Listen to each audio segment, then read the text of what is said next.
you ever considered that all this is your fault? Your presence creates these animals.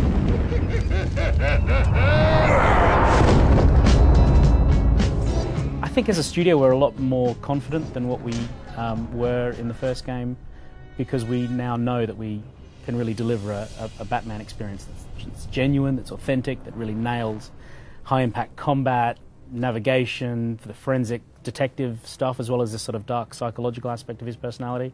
So there's a feeling of confidence within the studio that we can really step up and take more risks than we did with the first game. And so moving the action out of the asylum and onto the streets of Gotham really represents that huge technical and creative risk. The world of Arkham City is open right from the beginning of the game, so right from the off you can go anywhere and explore any aspect of the kind of external areas of the city. So it's about 5 times bigger than Arkham Island was.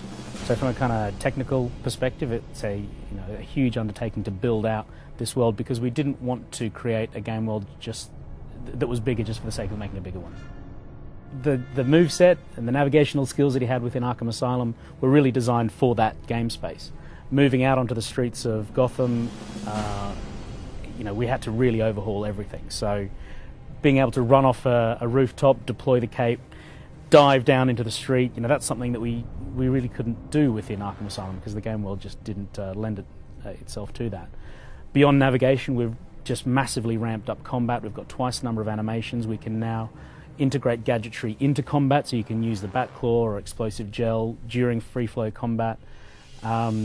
Everything really has been on the table to be reconsidered and redesigned, because nothing was the same for us. We had an entirely new game world, and that really brought about massive design changes, because the challenges that Batman faces within Arkham City are fundamentally different to the kind of challenges that he faced within the Asylum.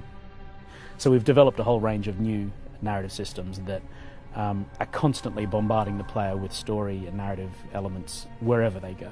So we're not just relying on cinematic cutscenes to progress that narrative path. If you are just grooving around the streets and pursuing side missions or picking fights, whatever you might be up for, you can listen into conversations that thugs are having around the corner from you. All of this incredible dialogue's been written by Paul Dini and Paul Crocker, the lead narrative designer here at Rocksteady. You kind of get this sense of immersion within the narrative rather than following a path that's been laid out for you.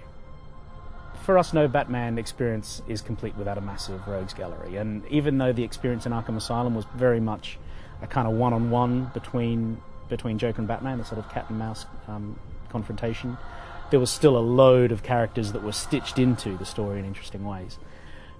So what have we got so far? Joker, Harley Quinn, Two-Face, Calendar Man, Catwoman, Zaz, Hugo Strange, Riddler. I mean, how many more do you want? For us, creating a game that really stretches every aspect of Batman's personality is the key.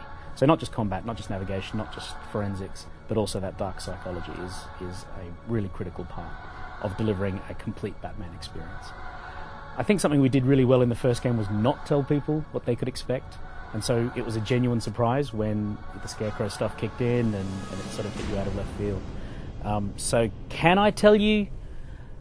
I could, what we're planning, but will I tell you?